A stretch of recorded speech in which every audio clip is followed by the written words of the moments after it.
Are these positive moves to start dialing down, drawing down the number of agents who are there, and also taking a different approach when it comes to roving, having actual targeted missions with a warrant and a destination? What do you make of this? Well, first of all, thanks for having me, Joe. But yeah, I welcome what we just heard about the potential drawdown. The tactics that we've been seeing over the last, few weeks or few months, the roving agents. Sometimes we will refer to them in law enforcement as jump out squads. Those types of tactics do nothing more than incite and cause confusion and disruption. And when you want to basically divide the two, when you want to have a kind of a arresting unit and you want to kind of have a unit controlling would-be trespassers or those who I are see. trying to interject themselves, you want to have targeted operations so you can keep down the level of confusion. How important is the training aspects of this, Brian? It's not as tangible as body cameras or no masks or some of the other things that we've heard about here. But some of these agents in the rush to try to gain more presence on the ground were apparently seeing 47 hours of training before they're finding themselves in the line of duty. How important will it be to make changes to the training of these ICE agents? The training is very, very critical, Joe. Whether it's deportation agents or officers, excuse me, or if it's ICE agents. Half of my Secret Service class was ICE agents at the Federal Law Enforcement Training Center in Georgia. We went through 7 months of training, and we were taught, some of the worst things you can do when trying to effect an arrest is get to the ground because anything can happen, right? And so whether it's getting to the ground, it's causing disruption. Some of those tactics we were taught in that 7 months. You want to stay away from, right? It's all about control. It's all about de-escalation. And what I've been seeing lately is none of that, right? I haven't been seeing the level of control from officers and agents, controlling the scene, right? And sometimes, people don't understand being put in handcuffs is not only for safety of the officers or the agents, but it's for safety for the citizens as well, right? Right. But when you see grappling going on and ground fighting and things of that nature, there's no control. And unfortunately, you see what we had this past weekend, the unfortunate death. What do you think of the issue of masks, Brian? This has been very controversial, and we've heard Tom Homan and others describe the need for these agents to wear masks so they are not identified in public, so they're not doxxed and their families are threatened. Is there some validity to that argument? Because we're talking about potentially here in this new legislation that's being crafted in Washington having a no mask rule. Yeah, I can understand from a safety perspective, being an agent for almost 20 years. Sometimes you go into situations where you want to protect your identity because you're concerned about your family and loved ones. But the environment that we're in now, accountability is of the utmost respect, right? And so you want to see the individuals who are carrying out these orders and things of that nature because you want to hold individuals accountable.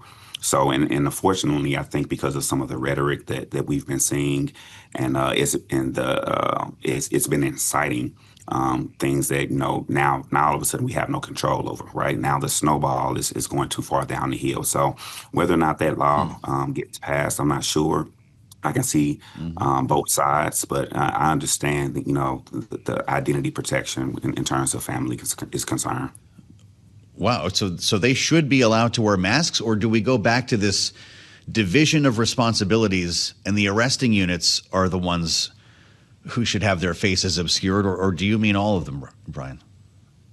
Well, depending on who decides, who makes that decision, is kind of out of my scope.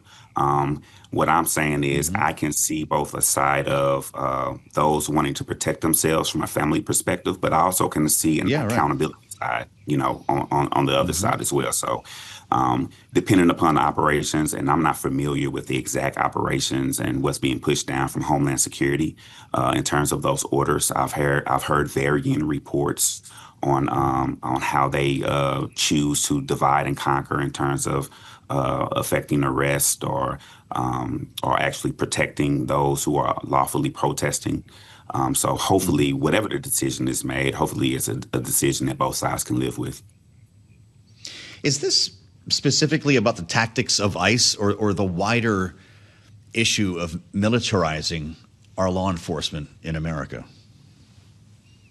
I think it's a little bit of both, right? Nobody wants to go down the street and see officers with automatic rifles slinged across and with masks on, right? It already heightens up the level of tension in an already very, very tense situation, right? But there's also a level of protection that needs to be held with those officers as well, right? You often have often have times people come from outside, let's say the Minneapolis area, to particularly incite riots and mask themselves as peaceful protesters, and they're there to pick a fight, and then they leave, right? And that gives those who are there lawfully protesting a bad name.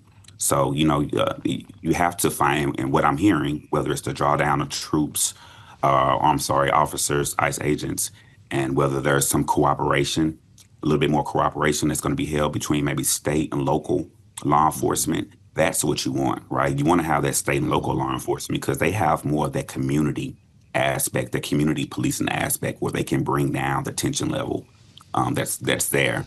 But when you have people coming from the outside, those who you don't know, that tension level always rises. How does this spill over into your former job as a Secret Service special agent? We've talked about a lot in the past year, certainly since Butler, the needs to reform the Secret Service, to better fund the Secret Service, to do its job on one end of Pennsylvania Avenue.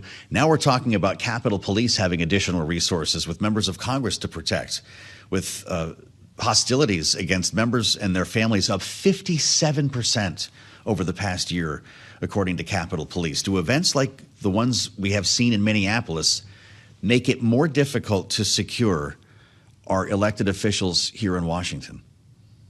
It does. It's a difficult job in terms of, especially if you have any kind of open air rallies, any kind of parade routes. As Secret Service agents, we are always taught to, if we can have our say, to be in a hardened facility, a covered facility. Those are the things that we want because it provides maximum protection, right? One way in, one way out, ingress, egress routes. But we all know that there's a fine line that you have to toe there. There's a fine line during a campaign when White House staff wants our elected officials to be seen, and they wants them to be able to do rope lines and things of that nature. So the job always gets harder, right? And so you just have to do what you can do to provide maximum protection as much as possible. Right. And in these days and times, it's becoming very, very difficult. Well, that's for sure. The attack or the attempted attack against Ilhan Omar that we saw just a couple of days ago, this guy, that was not outdoors. They were actually in a pretty small room for a town hall. He got up and tried to spray something at her that came out of a syringe. She was tackled by security. She appears to be okay. But Brian, it really reminds us of the threats facing all elected officials right now, doesn't it? Yeah, it does. And it's kind of a job with a double-edged sword, right? We need our elected officials to make these decisions and move our country forward. But now we're in a environment of where our elected officials are being threatened, are being killed. And it's very, very unfortunate. So hopefully calmer heads can prevail and we can get back to the business of doing what we need to do to protect the citizens. So that's what it's all about.